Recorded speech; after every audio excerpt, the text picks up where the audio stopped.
any archaeologists dispute the Younger Dryas? There's about 60 major scientists. They've all published dozens of papers on the hypothesis. There's also a group of academics who are opposed to it. Homo sapiens line descends from a line that goes back about 6 million years, not much further than that, if we accept conventional evolutionary theory. So 6 million years ago, Antarctica is supposed to have been as cold and as frozen as it is today. And there's undoubtedly a time, they found fossils on Antarctica, there's undoubtedly a time when Antarctica was lush and green. The question is, was it lush and green during the lifetime of the human species? Yes. Graham Hancock's theories about an ancient civilization in Antarctica are quite intriguing, although they veer significantly from mainstream scientific views. He speculates that a part of this lost advanced civilization was located in what's now the icy expanse of Antarctica. This is a striking thought considering Antarctica's current freezing conditions. He links this to the hypothesis of Earth crust displacement. The entire outer crust of the Earth, like the skin of an orange, might shift, leaving the core of the Earth in place. This theory suggests that Antarctica wasn't always at the South Pole, but might have been in a more temperate region, allowing a civilization to thrive. However, it's crucial to note that this idea of Earth crust displacement isn't supported by the current scientific understanding of plate tectonics, which doesn't allow for such rapid and dramatic shifts of the Earth's crust. Hancock also delves into mythology, drawing connections between various global myths, legends, and religious texts. He interprets these as allegorical references to this lost civilization, particularly focusing on stories of great floods or cataclysms. He proposes that such a cataclysm, maybe a flood or a comet impact, led to the downfall of this advanced civilization. To me, the obvious answer is we are dealing with the fingerprints of a lost civilization that mapped the world and that left evidence of that mapping. According to his theory, survivors of this catastrophe might have traveled the world, spreading their advanced knowledge, significantly influencing the development of later civilizations like the Egyptians and Sumerians. One of the more fascinating aspects of his theory is how he points out the similarities in architectural structures and astronomical alignments at various ancient sites. He sees these as potential evidence of a shared origin of knowledge, suggesting that this knowledge could have been passed down from the earlier civilization. Hancock believes that this civilization's legacy includes not just advanced architectural techniques and astronomical observations, but potentially other lost technologies and wisdom. The date that Göbekli Tepe in Turkey is built, 11,600 years ago. That, weirdly, is the date that Plato's Timaeus and Critias gives for the submergence of Atlantis. While his ideas certainly capture the imagination, it's important to remember that they are viewed with skepticism by the scientific community. Antarctica during the Eocene epoch was a completely different world from what we know today. It was actually positioned over the South Pole, just like it is now, but the climate back then was way warmer, allowing for a whole different kind of environment. This was a time when the continents were still shifting around after the breakup of the supercontinent Pangaea. So Antarctica, which was part of what we call Gondwana, was slowly moving to where it sits now, all isolated at the bottom of the world. This shifting around of continents, like Australia and South America moving away, played a big role in changing ocean currents and the climate. One of the most striking things about Antarctica back then was that it didn't have the massive ice sheet it has today.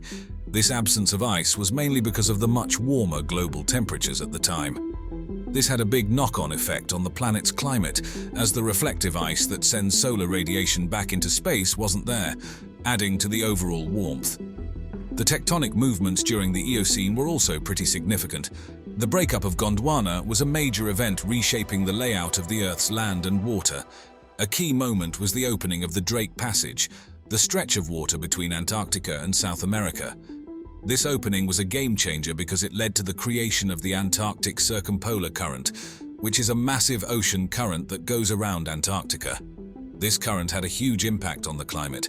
It kind of put Antarctica in a climatic bubble, circulating cold water around it and stopping the warmer waters from the north from getting through. This is believed to have played a big part in cooling down Antarctica and leading to the ice-covered continent we know today. As for what life was like back then, the fossil records are really fascinating. They show that Antarctica supported a diverse range of plants and even animals. We're talking about temperate to subtropical forests with beeches, conifers, and ferns. Imagine that in place of today's icy desert. These fossils tell us the climate was much warmer and humid, and then there's the sea level, which was way higher than what we see now because there weren't those big ice caps locking up all that water. So this is how do you know that sea level rose? There are certain corals that can only exist within a certain number of feet of the sea's surface. This meant that the coastline and the shape of the land were quite different, and some places that are land now were underwater back then. The warmer temperatures and higher sea levels would have made the marine life around Antarctica rich and diverse, very different from what's there now. The Eocene epoch, which lasted from about 56 to 34 million years ago, was a really interesting time in Earth's history. It was part of this bigger period called the Paleogene period, and it's a part of what scientists call the Cenozoic era. This era is often nicknamed the Age of Mammals because it's when mammals started to diversify a lot, especially after the dinosaurs had their big exit at the end of the Cretaceous period.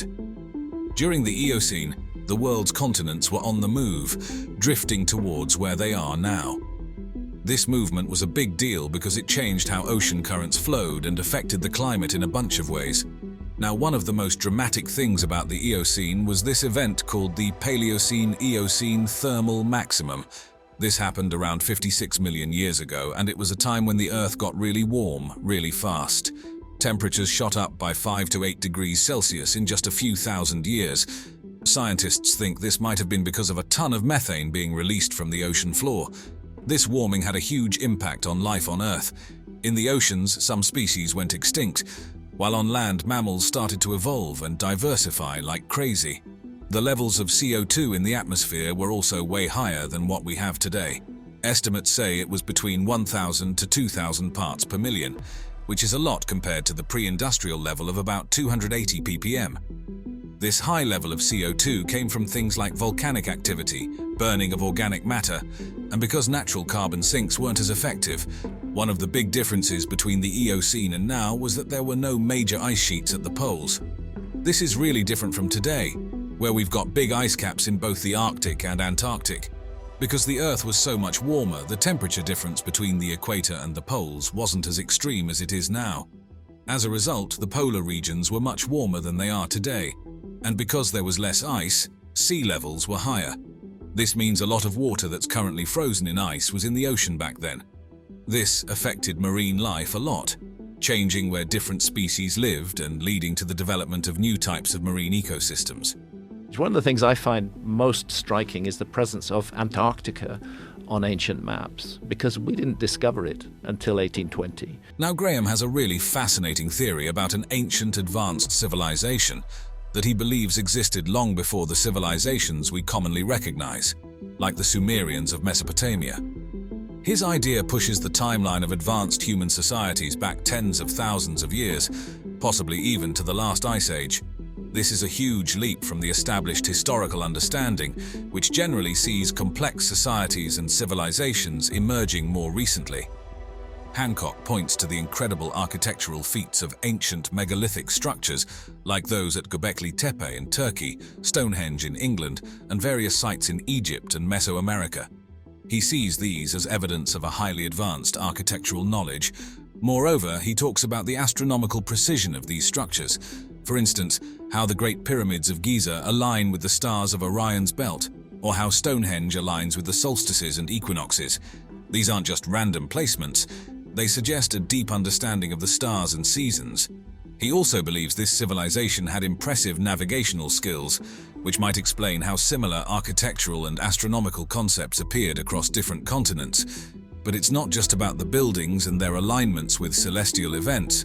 Hancock thinks these ancient monuments reflect a comprehensive knowledge of astronomy that was integrated into the culture and religious practices of the time. He also suggests evidence of sophisticated urban planning in ancient ruins, indicating a level of societal organization and city-building knowledge that's not typically credited to prehistoric societies. Then there's the idea of a global spread of knowledge. Hancock theorizes that the similarities in architectural styles and astronomical knowledge across various ancient cultures around the world point to a common, advanced source of knowledge. This knowledge could have been spread by the survivors of this ancient society. Graham Hancock's theory really takes a global perspective when it comes to the influence of this ancient, advanced civilization he proposes. He thinks that this civilization had a major impact all over the world. It's not just a localized phenomenon, but something that reached across continents. According to him, we can see traces of this civilization in the myths, architectural designs, and astronomical knowledge of many different ancient cultures. He's suggesting that there's a kind of cultural diffusion that took place from this lost civilization to later societies. So when we see similar styles in buildings or common themes in religious beliefs and astronomical practices across various ancient cultures, he interprets this as evidence of their influence. He goes further to speculate that after some huge disaster that brought this civilization down, the survivors might have spread out to different areas of the world. These survivors, he believes, were the ones who passed on their advanced knowledge, and this played a crucial role in the development of the civilizations we know about from history, like the Egyptians and Sumerians. Now, when it comes to evidence, Hancock looks at archaeological sites and findings that he feels mainstream archaeology hasn't been able to fully explain. He talks about structures that, to him, seem like they needed pretty advanced engineering or astronomical know-how to build. He also dives into ancient texts and myths, interpreting them not just as stories or legends, but as allegorical records of real historical events. Think of tales about great floods or lost lands like Atlantis. Hancock sees these as collective memories of the lost civilization. He also notes that there are these cross-cultural similarities, like how myths from different parts of the world seem to share common themes, or how architectural styles and astronomical knowledge seem to echo each other even across cultures that supposedly never interacted. To Hancock, this points to a shared older source of knowledge. What was weird about Antarctica? You can't go to the interior of Antarctica, which is where we were. So there, at the South Pole, there is a bunch of, from my understanding, like pure science going on there. This is straight up kind of tourism. Antarctica's icy expanses have long been a source of fascination and mystery, not just for scientists and explorers, but also for those who delve into the world of conspiracy theories. So the U.S. government's like, something's going on with Antarctica. There's some activity up there. We want to find out what's going on. Among the most captivating of these theories is the idea that the world's billionaires are deeply involved in uncovering the secrets that lie hidden beneath the continent's frozen surface. At the heart of this intrigue is the theory that ancient civilizations, perhaps as legendary and sought after as Atlantis or Lemuria, might have once existed or even still exist under the miles of ice. One of the things I find most striking is the presence of Antarctica on ancient maps. Supporters of this idea point to intriguing pieces of evidence, such as the Piri Reis map from 1513. This map, they argue, depicts Antarctica's coastline with remarkable accuracy, long before it was officially discovered, hinting at the possibility of ancient, advanced seafarers who knew of its existence. Because we didn't discover it until 1820, and yet it's on maps drawn in the 1500s with great detail. Adding to the mystery are various anomalies and unexplained findings in Antarctica that fuel speculation about secret bases or remnants of ancient civilizations.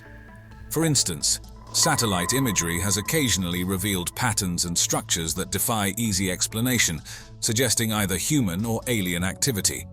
Then there's the historical fact of Germany's expeditions to the continent. So the area of Antarctica they went to was New Schwabenland. New Schwabenland. While officially aimed at exploration and drilling, these missions are speculated by some to have been a cover for establishing secret bases or making contact with extraterrestrial technology. He had made a deal, basically, working with What? You've never heard this? No. It's the greatest story ever, bro. Perhaps the most famous piece of evidence cited by conspiracy theorists is Operation High Jump. Led by Admiral Richard E. Byrd in 1946 to 1947, this U.S. Navy operation was officially tasked with establishing research bases. Why this interest in the bottom of the world? Nobody living down there. I tell you one reason they're interested. It's by far the most valuable, important place left in the world for science. However, some believe it was actually a covert mission to investigate suspected alien bases or ancient ruins hidden beneath the ice. Operation High Jump, intended to establish the research base Little America 4, has sparked widespread speculation. Despite its official scientific and exploratory objectives, the operation's extensive military involvement has led some to wonder if there was more to the mission. Conspiracy theorists are especially intrigued by alleged diary entries and interviews where Byrd spoke of encountering incredibly fast-flying objects, hinting at a non-human origin. These accounts fuel theories that Byrd's expeditions might have uncovered evidence of alien presence or even ancient advanced technology hidden beneath the ice, possibly linked to secret German bases or lost civilizations. Adding depth to these narratives are claims from whistleblowers, individuals who say they've encountered the extraordinary during their time in Antarctica. There's low-frequency stuff going on, and they've made deals with people and things, and that's why things going on. These accounts describe massive underground facilities and advanced technology, far beyond current human capabilities, including energy sources and spacecraft with designs not of this world.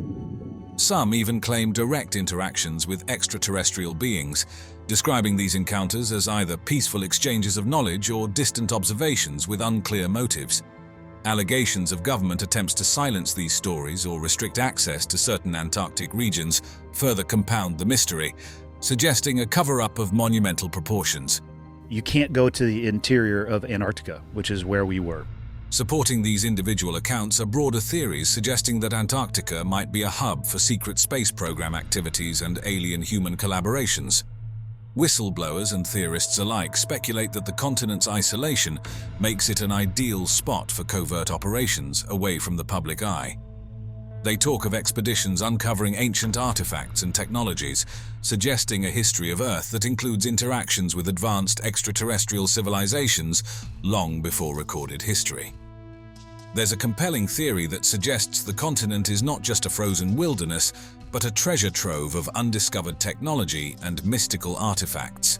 This theory draws on the allure of the unknown, suggesting that billionaires in their quest for groundbreaking discoveries are funding expeditions to unearth secrets hidden beneath the ice. Imagine ancient alien technology, possibly lying dormant under the vast ice sheets. Artifacts and machinery from civilizations beyond our world could revolutionize our understanding of energy, propulsion, and technology itself. Then consider the possibility of finding mystical artifacts with immense historical significance, like the Ark of the Covenant or the Holy Grail. The idea that such objects could be hidden in Antarctica, far from the prying eyes of the mainstream world, adds an intriguing layer to the continent's allure. But what would one do with such discoveries? The theory suggests the construction of secret underground bases in Antarctica. These wouldn't be just any hideouts. We're talking about luxurious bunkers designed to shield the elite from global catastrophes, equipped with everything needed for self-sufficiency and advanced facilities. Imagine state-of-the-art laboratories dedicated to studying alien technology and ancient artifacts, all in a secure and secluded environment, away from the eyes of international agencies or potential espionage. What makes Antarctica so appealing for these secretive activities? It's the continent's extreme remoteness and the harsh climate, combined with the mystique of being Earth's last unexplored frontier. The Antarctic Treaty System, which prohibits military activity while promoting scientific cooperation, offers a unique legal loophole. In theory, those with sufficient resources and influence could exploit this to conduct activities that would be impossible or highly scrutinized elsewhere. In the vast icy wilderness of Antarctica, there are claims about geological anomalies and unexplained structures that seem to defy simple explanations. Take, for example, the pyramid-like formations spotted in satellite images and photographs of Antarctica. These structures bear a striking resemblance to the pyramids of Egypt, Mexico, and other ancient civilizations, featuring sharp angles and symmetrical geometries that suggest they might not be natural formations at all. Could these be the remnants of ancient civilizations that had contact with extraterrestrial beings? Or perhaps they were created by aliens themselves as energy transmitters, navigational aids for UFOs. The possibilities fuel endless speculation and wonder.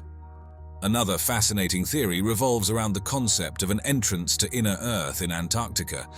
This idea posits that our planet has significant hollows or vast cavern systems capable of supporting life or entire ecosystems and civilizations.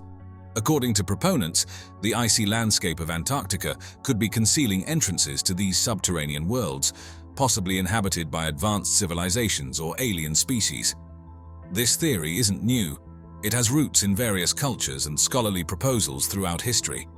But in Antarctica, it takes on a new, mysterious dimension, with some claiming to have seen evidence of large openings or cave entrances that can't be explained by natural geological processes. Then there's the matter of unusual energy signatures detected in Antarctica. Occasionally, satellites and scientific instruments record unexplained heat sources under the ice or anomalous electromagnetic readings. While there might be natural explanations for these phenomena, such as geothermal activity, the more adventurous minds suggest they could be signs of alien technology. This could include anything from advanced propulsion systems powering underground bases to terraforming equipment meant to alter Earth's environment for extraterrestrial purposes. Adding another layer to the mystery, some argue that scientific missions to Antarctica are not what they seem. Instead of merely researching climate change, geology, or biology, these expeditions could be cover-ups for more secretive investigations into the anomalies. The suggestion is that these missions might be tasked with studying alien technology or engaging with extraterrestrial beings residing in hidden bases. The role of billionaires in potential alien collaborations takes center stage, especially when it comes to the icy expanse of Antarctica. There's talk, whispered in the circles that love to ponder the unknown, about how these ultra-wealthy individuals are not just idle spectators in the quest for extraterrestrial contact, but active participants. Rumors abound that some of them have been whisked away to secret meetings in the Antarctic wilderness, where they've sat down with beings from other worlds. The agenda? Nothing less than technology sharing, interstellar travel discussions, and maybe even plotting the course of global governance. But why would extraterrestrials choose to meet with billionaires? Well, it's said that these magnates are pouring money into covert operations and research teams with one goal: to dig up alien technology hidden beneath the endless ice. The prize, for those who believe in such tales, isn't just knowledge but power, the kind that could leapfrog humanity into a new era of technological supremacy. But with great power comes great, well, you know. The control over such alien technology could place unparalleled economic and military power in the hands of a select few, potentially reshaping the global power structure. It's even suggested that engagement with extraterrestrial beings could elevate certain billionaires or shadowy consortiums to the status of humanity's unofficial emissaries, wielding influence over interstellar diplomacy and policy. And then there's the chilling concept of a new world order, a theory that paints Antarctica not just as a meeting point with aliens, but as the headquarters for a global elite seeking to control or significantly influence world affairs. Imagine a coalition of billionaires, high-ranking politicians, and international bankers, all conspiring in a land of ice and snow, far from the oversight of national governments and the public eye. What was weird about Antarctica? What was that? What the hell was that? You can't go to the interior of Antarctica, which is where we were. It went by like we were standing still. Blue leader to group. Get off the air. Our very distinguished guest for this evening is Admiral Richard E. Byrd. I must say that Admiral Byrd, our guest tonight, is not only our greatest living explorer, but he's been an inspiration to countless Americans.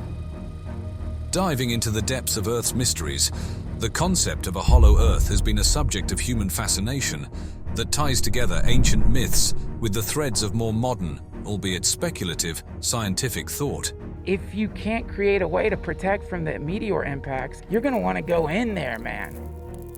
This journey through our planet's hypothetical hidden layers has evolved remarkably over the centuries, shifting from tales of underworlds ruled by gods and spirits to the realms of scientific inquiry during the Enlightenment and beyond. There's a specific kind of idea that's unique to a human being. This is why I love Hollow Earth theory, man. The story begins in the 17th and 18th centuries, a period ripe with intellectual curiosity and scientific revolution. It was then that Edmund Halley, an esteemed figure in astronomy known for identifying the comet bearing his name, introduced a radical theory that would challenge the conventional understanding of our planet. In 1692, Halley proposed that Earth was not a solid mass, but rather consisted of a hollow shell about 500 miles thick. This shell, he suggested, harbored two inner concentric shells and an innermost core, each separated by atmospheric layers with their own magnetic poles. In the core of the Earth is another sun that has an advanced civilization that hasn't been disrupted. Halley's hypothesis aimed to explain the magnetic anomalies that baffled scientists of his time, suggesting these hidden layers each had their own magnetic field. Halley's groundbreaking proposal, though lacking in empirical evidence, marked a pivotal departure from previous notions of Earth's composition and laid the foundation for future speculative exploration into the planet's inner mysteries. His ideas, born out of observations of magnetic variance, opened the door to a world of possibilities that would captivate the minds of future generations.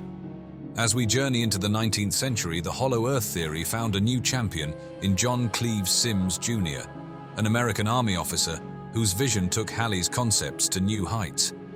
Symmes passionately advocated for a model of the Earth that featured not just concentric layers, but large navigable holes at the poles, later dubbed Symmes holes, acting as gateways to the world beneath. According to Symmes, these openings led to habitable lands rich with unknown species and civilizations. If the idea is like, yeah, humans have been on the planet for a long time, this is why I love Hollow Earth theory. A concept that stirred the imagination of many. Dedicated to his theory, Symmes spent his life promoting the idea through lectures, writings, and the pursuit of an expedition to the North Pole to prove his claims. Despite his fervor, Symmes's ideas were largely dismissed by the scientific community of his time as too fanciful, and his hoped-for expedition never came to fruition. Yet his advocacy for a hollow Earth added a significant chapter to the story of human curiosity, propelling the quest to understand the unknown depths of our planet into the realm of popular imagination and speculative science. Digging deeper into the world of Hollow Earth theories, two ideas particularly spark the imagination. Imagine, if you will, a realm beneath the icy expanse of Antarctica, illuminated not by the familiar light of our sun, but by a central sun of its own. This is not the cold, dark void you might expect to find under the Earth's crust, but a vibrant, hidden world, teeming with life. This central sun, a concept at the heart of many Hollow Earth theories, is said to cast a perpetual glow, creating conditions that are nothing short of miraculous when compared to the frosty Antarctic surface we're familiar with. Picture vast, unexplored forests and expansive landscapes under a never-setting sun, where diverse species flourish in a climate that's both temperate and inviting. Unlike the harsh sun that scorches the surface world, this inner sun is gentler, less intense, providing just the right amount of warmth and light to sustain an ideal, Eden-like environment for its inhabitants. The nature of this luminous body at the core of the Earth is a subject of much speculation among believers. Some suggest it's a smaller, dense core emitting its own unique form of radiant energy, perhaps through processes unknown or unimagined by surface-dwelling scientists. Could it be nuclear reactions unlike any we understand? Or is it something even more mysterious? The theories vary widely, but the idea of a central sun remains a captivating notion. Now, there is an interesting story of Admiral Richard E. Byrd, a figure whose real-life adventures read like the pages of a high-stakes thriller, but it's his alleged secret diary that really takes the cake. Picture this: an American explorer and naval officer already famed for his daring expeditions to the ends of the Earth supposedly uncovers a hidden world right beneath our feet, according to diary entries that have sparked endless fascination. Byrd is no stranger to the record books, having flown over the North Pole in 1926 and the South Pole in 1929. These feats alone cemented his place in history, but it's what supposedly happened in 1947 that really stirs the pot. The story goes that during a flight over the North Pole, and later over the South Pole, Byrd stumbled upon an entrance leading to an inner Earth, a concept straight out of a science fiction novel. According to these disputed diary entries, he found a place where the laws of nature as we know them were turned on their head, a verdant paradise thriving with life, including species long thought extinct, all hidden beneath the icy wastelands of the poles. Imagine transitioning from a landscape of ice and snow to one of lush forests and green mountains, where woolly mammoths roam. This is what Byrd described in his alleged diary, detailing his journey into a polar opening that revealed an inner world contrary to the barren, frozen exterior we're accustomed to. But it doesn't stop there. Bird's entries speak of encountering a civilization with technology so advanced, it makes our surface innovations look primitive by comparison. This society, hidden away from the world above, supposedly shared with Bird their concerns for humanity's path, particularly our penchant for self-destruction. What's truly intriguing is the civilization's approach to Bird, one of diplomacy and openness. They were not conquerors or threats, but rather beings deeply worried about the surface world's trajectory, especially the development of atomic weapons. Their message to Bird, as he recounts, was one of warning but also of hope, urging for peace and cooperation among the nations above to avoid nuclear annihilation. In the intriguing diary entries attributed to Admiral Richard E. Byrd, he recounts an encounter that feels lifted straight from a science fiction narrative. Byrd allegedly stumbled upon a civilization with advancements that far exceeded anything the surface world had seen in his era. This wasn't just about fancy gadgets or superior engineering. It was a society that had seemingly cracked the code on living in perfect harmony with their environment. They had technology that allowed them to do things we can only dream of, like flying in aircraft that could maneuver at incredible speeds without making a sound, hinting at a profound understanding of physics that our scientists haven't yet grasped. These vehicles could seamlessly transition from soaring in the air to diving underwater and even operating in the vacuum of space, suggesting they might have mastered anti-gravity or tapped into other mysterious forces of nature. But what's perhaps most striking about Byrd's account isn't just the technological marvels he describes, it's the ethos of the people he encountered. This wasn't a civilization out to conquer or intimidate.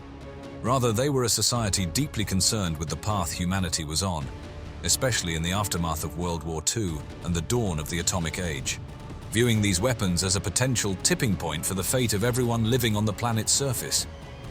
Their message to Byrd, which he in turn felt compelled to share with the world, was one of caution, but also of hope. They urged for peace and mutual respect among nations, advocating for a shift away from the brinkmanship of nuclear annihilation towards a more cooperative, sustainable future. They believed in humanity's potential to change its trajectory, to adopt a more peaceful approach to technology and global relations. Byrd's description of his meeting with the leaders of this advanced society paints a picture of a diplomatic and respectful exchange. He was brought into an environment designed to awe, but also to facilitate serious conversation, where these leaders shared not only their concerns but also their insights into how a society might progress without sacrificing its planet or peace. They offered a glimpse into their history and development, suggesting that the surface world too could reach such heights if it chose a path of peace and sustainability. Dive into the mysteries of Agartha and the Hollow Earth theory, and you're entering a realm where the lines between science and pure fantasy blur intriguingly. These theories offer a captivating look at what might lie beneath the surface of our planet, stirring the imagination with the possibility of hidden worlds just beyond our reach. Agartha, as it's often depicted, isn't just another world. It's a utopian vision of what a civilization could achieve. Tucked away at the Earth's core, Agartha is said to be a place where the inhabitants have surpassed our technological achievements, harnessing clean energy, advanced transportation, and even the power to bend time and space to their will. It's a society that's reached the zenith of cultural and spiritual development, acting as custodians of knowledge far beyond what we've managed to grasp. The entrances to this hidden realm are the stuff of legend, hidden in the most remote and mystical locations on Earth, from the deserts to the polar ice caps, accessible only to those who are spiritually ready to cross into its domain. When you pit Agartha against the Hollow Earth theory, it's clear they share a foundational belief in a significant concealed world beneath our feet. However, they part ways in their portrayal of what that world looks like and what it represents. Agartha is often shown as a singular enlightened civilization where science and spirituality merge, offering a model of existence that's in perfect balance with the universe. The Hollow Earth theory, in contrast, opens the door to endless possibilities, imagining a variety of realms that could be as perilous as they are wondrous. The impact of these theories extends far beyond mere speculation, inspiring everything from novels and films to intense debates and philosophical discussions. They tap into our perennial quest for knowledge and the deep-seated human desire to believe in something more, something extraordinary that defies our understanding of reality. Whether viewed through the lens of science, spirituality, or pure fantasy, the legends of Agartha and the Hollow Earth challenge us to dream of what might lie just out of sight, beneath the ground under our feet. Why this interest in the bottom of the world? Nobody living down there. I tell you one reason they're interested. It's by far the most valuable, important place left in the world for science. Have you ever heard of Operation High Jump? No. Dude, What's it's Operation crazy. High Jump? What does that mean? You've never heard this? No. It's the greatest story ever, bro.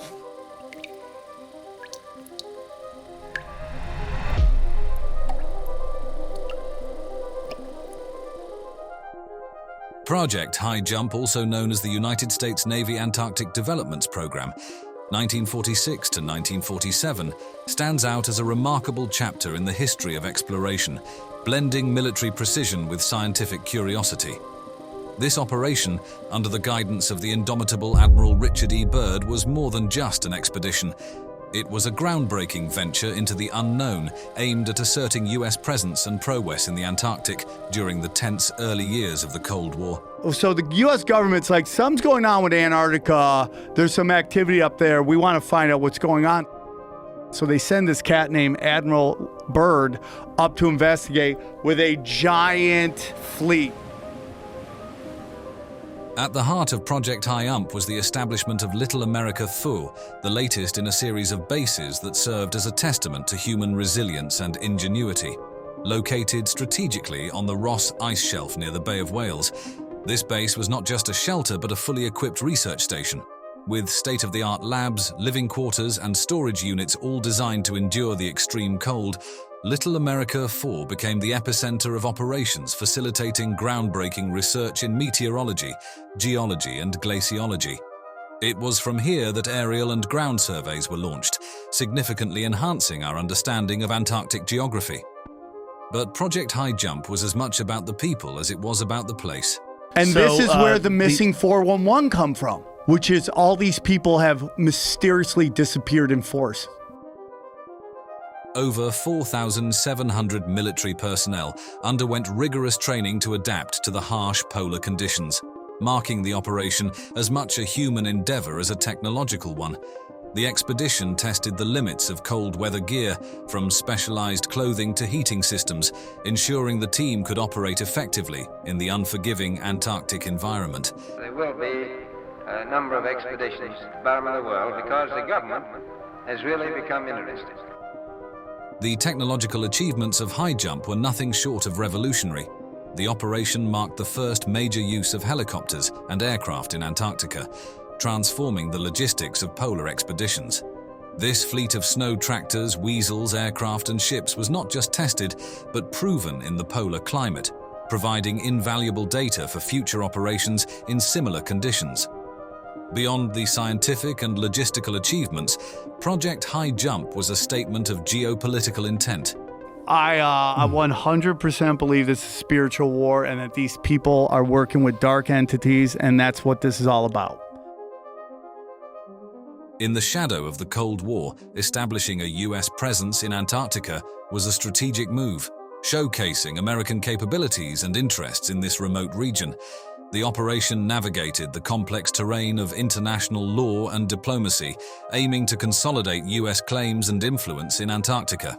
I think there's low-frequency stuff going on, and they've made deals with people and things, and that's why I think's going on. It's clear that this was no ordinary expedition. It was a bold foray into the unknown. The establishment of Little America 4 and the extensive training and testing that took place under the harsh Antarctic conditions were all steps toward a greater understanding of our planet. The legacy of Project High Jump would eventually lead to the Antarctic Treaty System. When Admiral Richard E. Byrd spearheaded Project High Jump in the mid-1940s, he wasn't just leading an expedition. He was venturing into the unknown on a scale never before seen in Antarctic exploration. This ambitious endeavor by the United States Navy was a testament to human curiosity and the drive to push beyond conventional boundaries.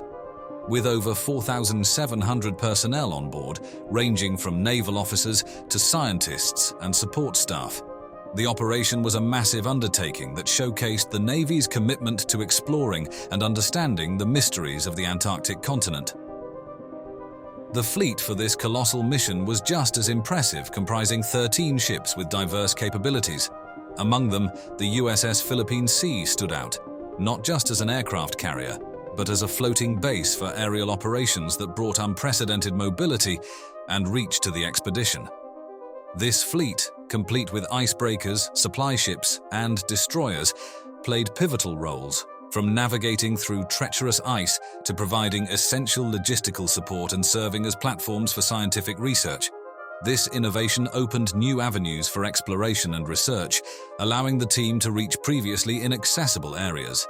Fixed-wing aircraft were extensively used for aerial photography and mapping, covering nearly 1.5 million square kilometers of uncharted territory.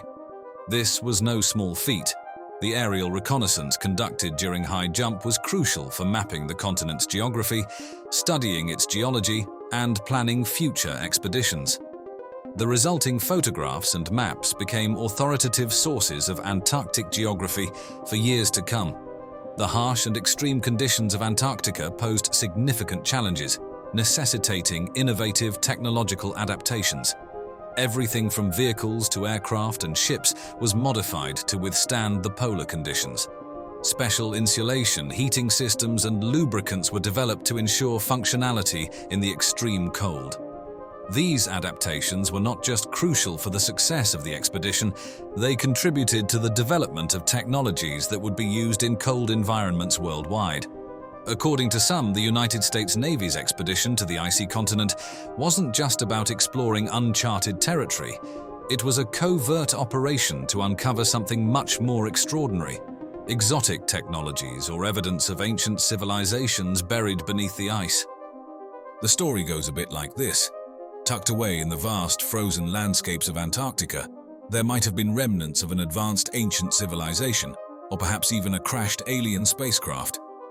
Imagine that, hidden bases or technology from other worlds right here on Earth, lying in wait under the ice. This theory plays into the idea that such discoveries could explain the rapid technological advancements of the period. Maybe, just maybe, the team behind Project High Jump was on the brink of uncovering secrets akin to those of Atlantis or other legendary lands, secrets that could rewrite our understanding of history and science.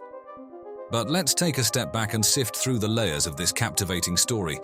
When we dive into the official records and facts from the expedition, a different picture emerges, one rooted firmly in the realm of scientific exploration and research. There's no denying the operation was ambitious and groundbreaking, but its achievements lie in the contributions it made to our understanding of the Antarctic region, not in unearthing ancient tech or alien relics. Now, one of the most intriguing conspiracy theories that's been swirling around for decades, the idea that Project High Jump was actually a secret mission to uncover a German base hidden deep in the icy expanses of Antarctica. It's a tale that mixes real historical events with a hefty dose of speculation, all set against the mysterious backdrop of the Antarctic wilderness. Let's start at the beginning. Back in the late 1930s, Germany did indeed embark on an expedition to Antarctica, known as the Third German Antarctic Expedition. This venture was aimed at expanding Germany's whaling capacities and staking a territorial claim for resource extraction, naming the explored area Neuschwabenland, after a region in Germany. However, despite the grand ambitions, the expedition didn't result in the establishment of a permanent base, just a fleeting brush with the icy continent. Now onto the more thrilling part of the story, the theory that the Germans conducted secret drilling operations in Antarctica. According to various speculative narratives, these operations had several possible goals: hunting for rare minerals to power their war machine, establishing a covert base under the ice, dubbed Base 2111 or New Berlin, or even seeking out ancient knowledge or alien tech hidden in the Antarctic depths. It's the stuff of science fiction with a dash of historical intrigue, but let's pause for a reality check. The technical feats required for deep drilling in the Antarctic ice are formidable, even by today's standards. Considering the technology available in the 1930s and 1940s, the idea that they could have pulled off such a feat is highly improbable. Modern ice core drilling projects, which have successfully reached great depths, rely on sophisticated equipment and logistics that simply weren't at the Germans' disposal. But as World War II came to a close, rumors started to take flight. stories began circulating about Germans fleeing and seeking refuge in a secret base in Antarctica, supposedly established in the wake of the Richer expedition. As the years went by, this theory found its way into various books, articles, and eventually online forums and documentaries, each iteration adding layers to the narrative. Speculations about the Germans developing advanced technology and weaponry in isolation, far from the prying eyes of the world, only served to deepen the mystery and allure of the story. Yet despite its captivating narrative, this theory remains just that, a theory. One thing that they used to say is Hancock can't be right because there was no global cataclysm, 12 or 13,000 years ago. Well, now we know there was, and there are various explanations for it. Right at the epicenter of this cataclysm was a civilization that we would regard as advanced, not a simple hunter-gatherer civilization, which was utterly wiped out in this cataclysmic event. Graham Hancock's interpretation of the Piri Reis map, created in 1513 by the Ottoman admiral and cartographer Piri Reis, presents a fascinating narrative about the knowledge of ancient civilizations. The map, discovered in 1929 in the Topkapi Palace in Istanbul, Turkey, has only about 1/3 of its original content preserved. Despite this, the map's detail and coverage, including parts of Europe, North Africa, and the Brazilian coast, are noteworthy. The scale of the map is inconsistent, a common feature in early cartography, and it includes various annotations and illustrations. This is a very neglected area of the world as far as deep and ancient archaeology goes. If you're going to propose a lost civilization, there are certain preconditions. Piri Reis himself indicated that the map was compiled using various earlier sources, including charts from Christopher Columbus and possibly older maps, which might have included Western and Eastern, including Arabic, navigational charts. Hancock's interpretation of the map primarily focuses on its depiction of the Antarctic coastline. He claims that the map shows the northern coastline of Antarctica in a largely ice-free state, which, according to him, last occurred more than 6,000 years ago. This assertion, if true, would imply a significant historical anomaly, suggesting that ancient seafarers might have charted Antarctica long before it was officially discovered. However, this interpretation is contentious. Critics argue that the so-called Antarctic coast could be a misrepresentation or misinterpretation of the South American coast, or even an imaginative addition, not uncommon in early cartography. In 1513, when Piri Reis drew the map, Antarctica had not been discovered. In fact, it wasn't discovered until 1818 by our civilization. It incorporates highly accurate relative longitudes. To do longitudes accurately on maps requires a chronometer, a marine chronometer that will keep accurate time at sea. And again, this was something that our civilization couldn't do until the late 18th century. Another intriguing aspect of the Piri Reis map, according to Hancock, is its accuracy in longitude in certain sections. He posits that this level of accuracy indicates a more advanced knowledge of navigation and geography than what was available at the time. However, this claim is debated by scholars who argue that the accuracies could be coincidental or exaggerated, since accurate methods for measuring longitude were not developed until the 18th century. Hancock also suggests that the map depicts mountain ranges in Antarctica, which were unknown and under ice until recent times. This, he believes, further points to ancient knowledge of geography. Critics, however, counter that these features could be inaccuracies, such as misdrawn coastlines or symbolic illustrations, rather than representations of actual geographical features. Graham Hancock's hypothesis about advanced ancient knowledge, particularly as seen through the lens of ancient maps like the Piri Reis map, certainly stirs up a conversation about our understanding of historical and archaeological knowledge. Hancock points out that these maps display a level of geographical detail that seems remarkably accurate, especially when you consider the time they were created.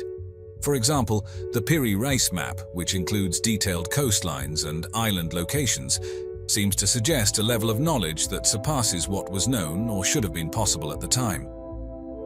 It's quite intriguing, really. One of the more captivating aspects of Hancock's theory is the suggestion that some of these maps show features that were not officially recognized until much later.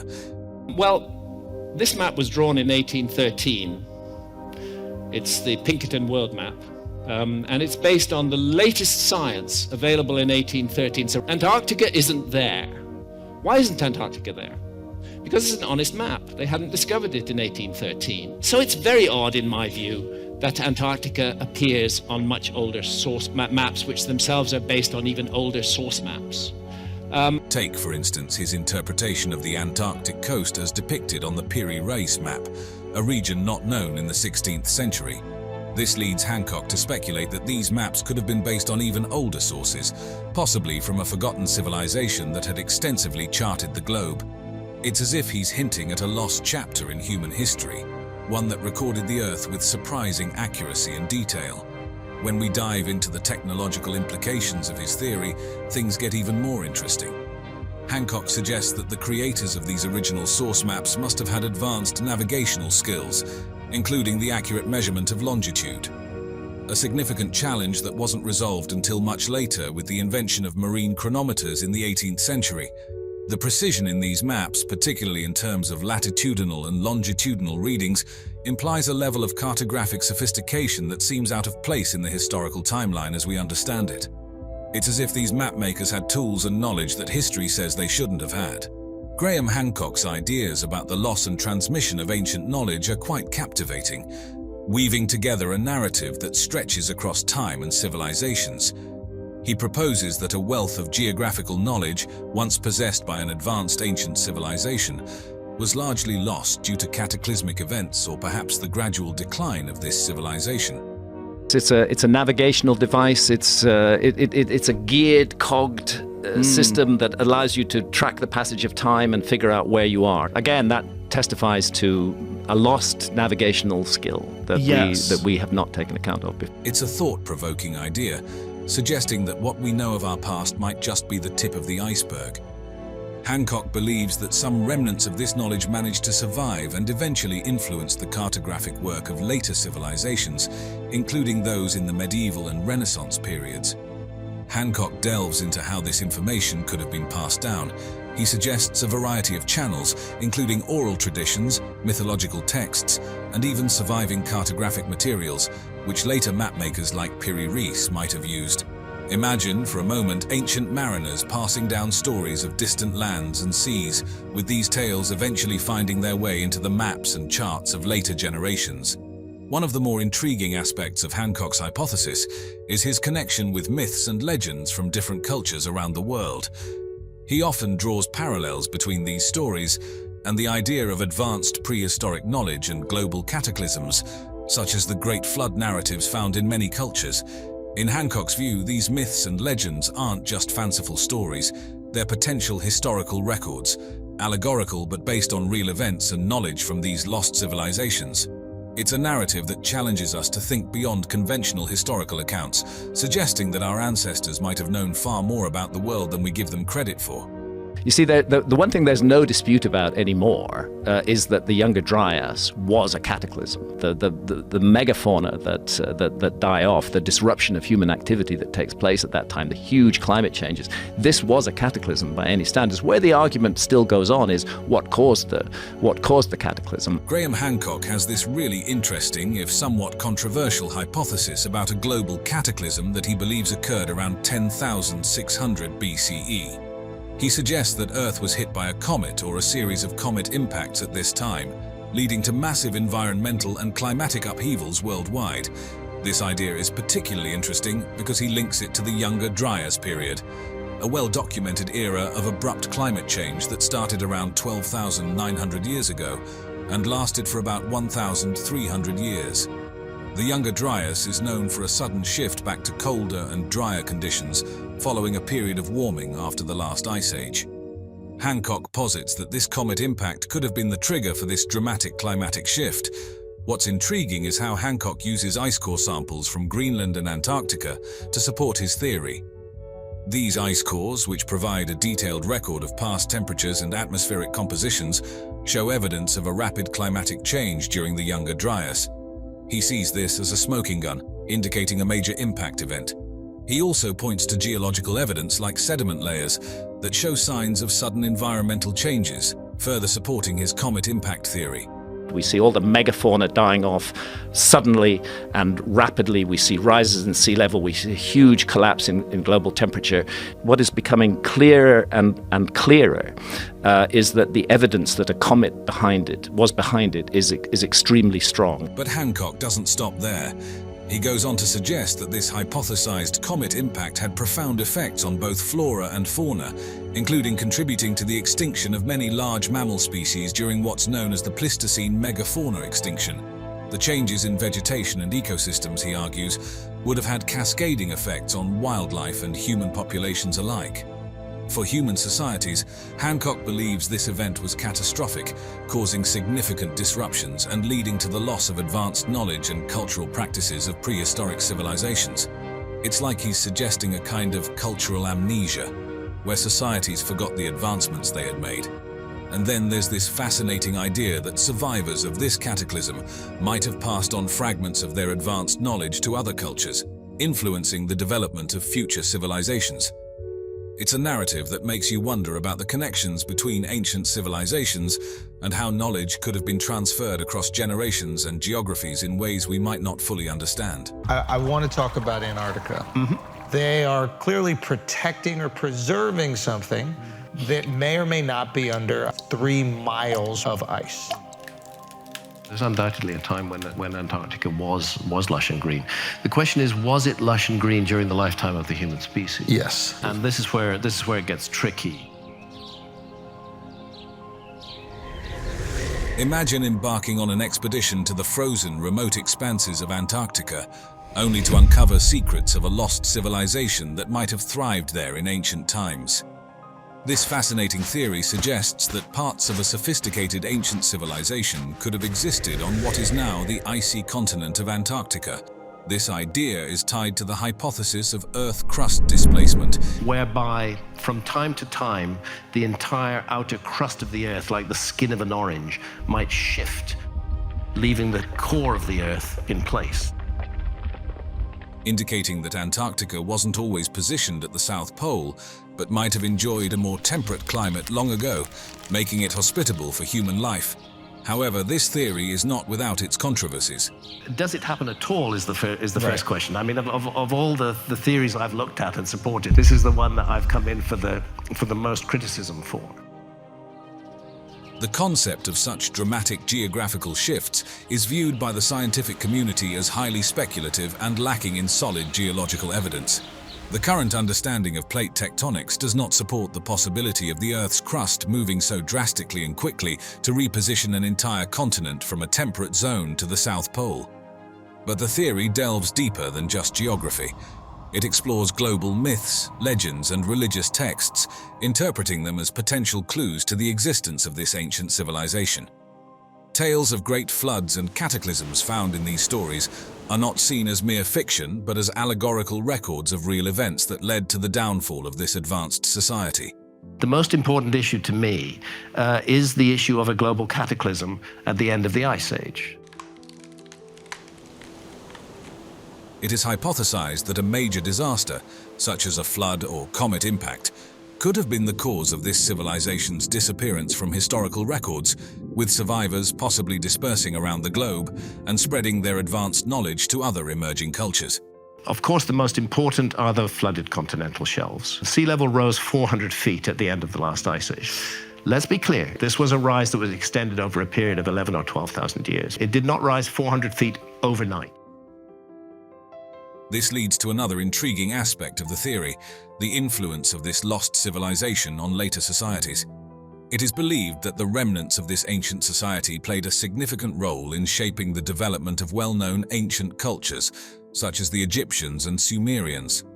Similarities in architectural structures and astronomical alignments across different ancient sites are cited as evidence of a shared origin of knowledge.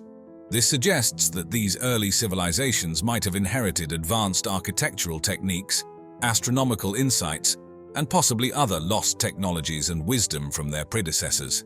The discovery of the technique to do longitudes that actually show the world as it looks during the last ice age suggests that somebody during the last ice age was mapping the world. Imagine a world where an advanced civilization flourished tens of thousands of years ago, long before the Sumerians of Mesopotamia marked what we consider the dawn of civilization around 6,000 years ago. This bold claim challenges the conventional timeline of history, suggesting that this sophisticated society existed during the last ice age or even earlier, presenting a significant puzzle for mainstream historical narratives that typically view complex societies and state-level civilizations as relatively recent developments. The evidence pointed to is as fascinating as it is controversial. It highlights the architectural marvels of megalithic structures like Göbekli Tepe in Turkey, the iconic Stonehenge in England, and the majestic pyramids of Egypt and Mesoamerica. One of the many ways that Göbekli Tepe, I think, is going to prove to be a game changer is it's going to require us to reconsider our whole dating sequence on megalithic sites around the world. These ancient constructs are not just stone monuments but testimonies to an advanced knowledge of architecture, engineering, and astronomy. Precise astronomical alignments of these structures, such as the alignment of the Great Pyramids with Orion's Belt or the solstices and equinoxes at Stonehenge, underscore a sophisticated understanding of the heavens. This expertise suggests that the people who built these monuments had a deep comprehension of celestial bodies, seasons, and cycles. The theory extends beyond monumental architecture. It proposes that this civilization possessed advanced navigational skills, which could explain how similar architectural styles and astronomical knowledge appeared across vast distances, transcending oceans and continents. The scale, precision, and complexity of these megalithic structures indicate technological and engineering skills far beyond what has traditionally been attributed to prehistoric societies. Furthermore, the alignment of ancient monuments with astronomical phenomena hints at a comprehensive grasp of astronomy, deeply integrated into their cultural and religious practices. Evidence of sophisticated urban planning evident in the ruins of ancient cities suggests advanced societal organization and knowledge of city building. The global spread of similar architectural and astronomical insights among disparate ancient cultures indicates a shared source of advanced knowledge. This could have been disseminated by survivors of this prehistoric society, whose legacy might be the foundation upon which later civilizations built their own achievements. Journey back to the Eocene epoch and you'd discover Antarctica vastly different from the icy, remote continent familiar to us today. This fascinating period reveals a past where Antarctica wasn't engulfed in ice but was bustling with life. During the Eocene, Antarctica occupied the same position over the South Pole as it does currently. Yet the global climate was substantially warmer, enabling the continent to support a climate far removed from the frozen desert we recognize now. There was a lush rainforest that is now covered in miles of ice. Yeah, that's probably true. The Earth's climate was very different from how it is today. This era marked a time of significant change, with continental drift following the breakup of the supercontinent Pangaea. As part of the Gondwana fragment, Antarctica was gradually moving to its present isolated position, while continents like Australia and South America began to drift away, modifying ocean currents and climatic conditions. A notable difference from today's Antarctica was the absence of the vast ice sheet that currently covers the continent. The Eocene's elevated global temperatures meant Antarctica was devoid of this extensive ice cover, which had profound implications for the planet's climate. The lack of ice's high albedo effect, which reflects solar radiation, resulted in an even warmer Earth's climate. The tectonic activity during the Eocene was crucial in reshaping our world. The breakup of Gondwana persisted, and the formation of the Drake Passage between Antarctica and South America began to physically isolate the continent. This isolation marked a critical juncture in Antarctica's climatic history. Another significant development was the formation of the Antarctic Circumpolar Current towards the end of the Eocene, or at the beginning of the Oligocene. As the world's largest ocean current encircling Antarctica, the ACC played a vital role in the thermal isolation of the continent. By circulating cold water, it established a climatic barrier that kept warmer waters at bay, leading to the cooling and eventual glaciation of Antarctica.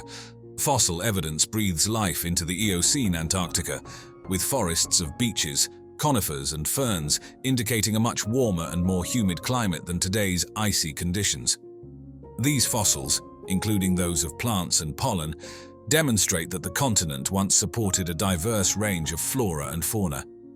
Sea levels during the Eocene were significantly higher due to the absence of large ice caps and the warmer global temperatures.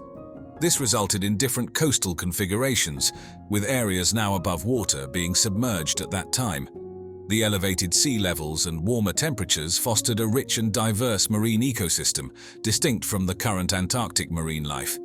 Thus, when we contemplate Antarctica today, it's essential to remember that this icy continent once experienced a vastly different past, one that was warmer, brimming with life, and played a pivotal role in Earth's geological and climatic history.